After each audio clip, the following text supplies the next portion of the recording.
I'm Mark Mondello. I'm the Director of Aircraft Maintenance here at Old Rhinebeck Aerodrome.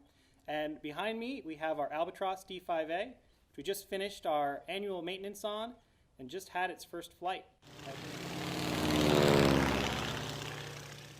While working on the Albatros this year, one of the major things we did was to build a new, more authentic spinner unit for the airplane propeller.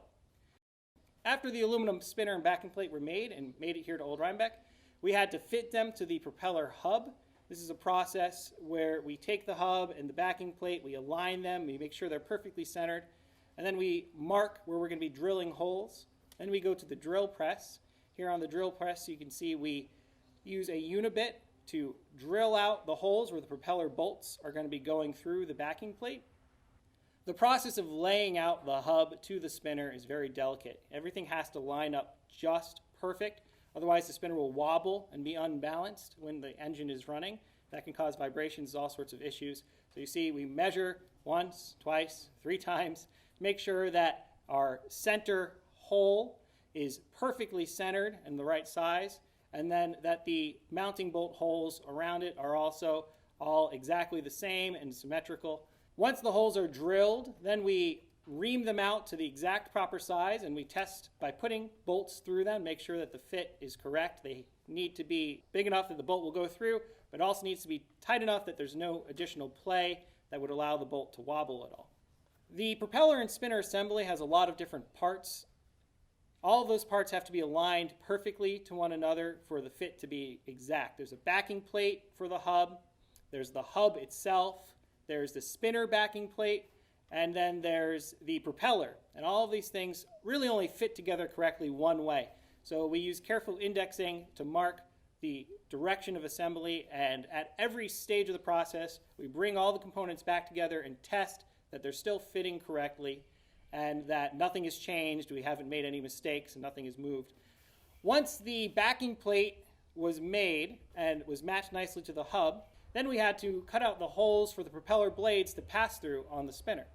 This is a rough process where we take a template of the propeller blades, put it on the spinner dome, and then cut out that section. We use a Dremel tool for this process, which is slow going, but it does give us a nice accurate cut. Once the blades sit nicely in the holes, then we make another template, and we'll match the 2 sides so that they're exact. And this matching of the sides makes sure that the entire assembly is balanced properly. If you had a bigger hole on one side of the assembly compared to the other, it would wobble, and we don't want that. Once the holes are made, next we installed fasteners that will attach the spinner to the backing plate.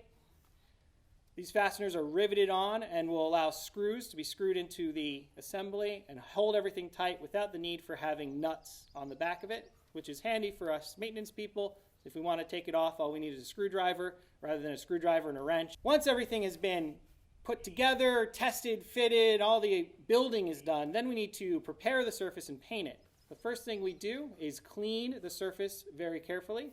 We used a lot of markers and pencils and things to mark out, and we want to clean all of that away. And any grease or oil from handling the spinner is also taken off. Then we use a process called alodining, where we take the aluminum spinner components and we put a chemical conversion coating on them, and this protects them long term. It also provides an excellent surface for tooth adhesion, which is basically what helps paint stick to the aluminum. Aluminum is really slippery, and paint likes to fall right off of it over time. So this alodining process not only protects the aluminum, but it allows something for paint to attach to. Then we prime the spinner assembly with zinc chromate primer, which is a commonly used aircraft primer. And then we painted it with white polytone colors to match the rest of the aircraft's color scheme. Once the spinner assembly was finally totally completed, we install it on the airplane, roll it out of the shop, and gave it its first test run.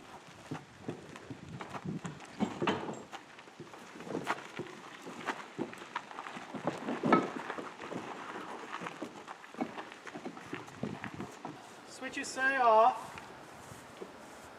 Fuel is on, ready to prime.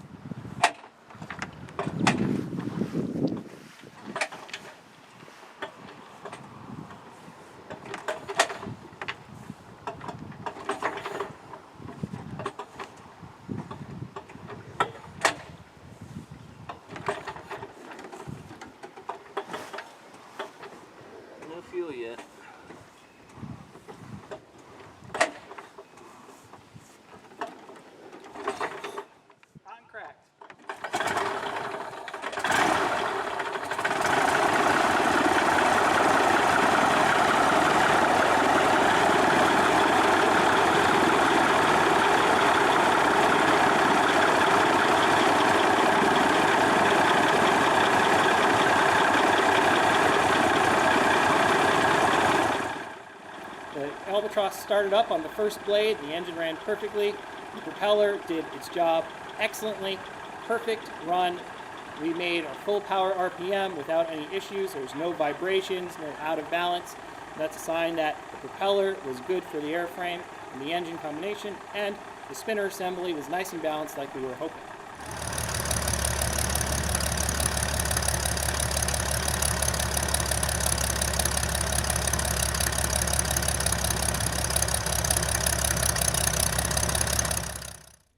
Then a few days later, when the weather was good, we rolled the airplane out of the shop, gave it a few last-minute checks, and our test pilot, Clay Hammond, who's our chief pilot here at Old Rhinebeck, took the Albatros up on her first flight of the year and reports that the airplane performed beautifully.